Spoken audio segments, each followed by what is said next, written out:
And this should definitely be a banger right here between Manuel Torres and Nikolas Motta. I think someone's getting knocked out in this fight. Honestly, we got two guys that like to go in there, sit in the middle, and look to land those kill shots. Nikolas Motta is a little bit more composed from what I've seen. He likes to hang back, counterpunch. He has really great timing on the counter right hand. His left hook is his kill shot, and his power is crazy. I mean, the guy is one punch knockout ability. He does tend to load up on a lot of his strikes, and he doesn't really he'll throw combinations like 2-3 punch combinations, but a lot of times it's one shot and done as well. And sometimes you can counter him when he's loading up on that left hook or loading up on the big right hand. But he has real solid timing. And if Manuel Torres comes into this fight like he did in his last fight, real wild, I think he is in big danger of getting knocked out in that first round against Motta. But the issue with Motta and his striking overall is he really only looks for the left hook and the right hand. He'll mix in the high kicks sometimes, but he isn't really a big diverse striker. He tends to be low volume. He tends to eat leg kicks, and he can slow down a little bit, especially if you could press him against the cage in the clinch or work takedowns. He isn't necessarily the greatest anti-grappler. In this fight, I don't think he's going to have to deal with any real grappling or wrestling exchanges, clinch exchanges too much. It'll probably be a striking fight, and it's going to be the fight he wants. So he's going to have the chance to get that early KO, especially if Torres comes in like he did against Camacho.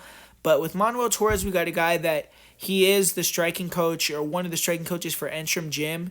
And I think that against Frank Camacho, he saw a guy that had a weak chin, that's an aging veteran, and he took advantage of that by starting out real hot, going out there and taking him out. This fight, I think he's going to be a little bit smarter.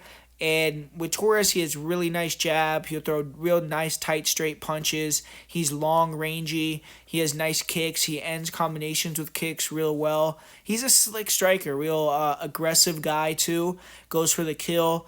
And this is going to be a big step up in competition in terms of I don't think he's really fought very many great strikers yet. But I do think with this one, Torres is going to be the fresher guy. He's never been knocked out. He has been submitted a couple times, but he's also going to come in with that Mexican cardio, training up there in elevation. That's never going to really fail him. And if this becomes a war where it's a battle of chins, I kind of got to lean towards Manuel Torres because Nikolas Motta's been knocked out 3 times.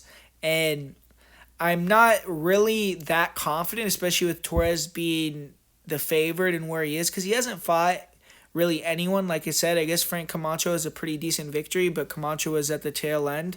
And Nikolas Motta does signify a pretty big step up, but I'm still going to lean towards Torres, and I'll pick him to win via first or second round knockout. I just think that he's going to be a little bit smarter and a little bit slicker with the striking in this one. He's going to respect Motta a little bit more.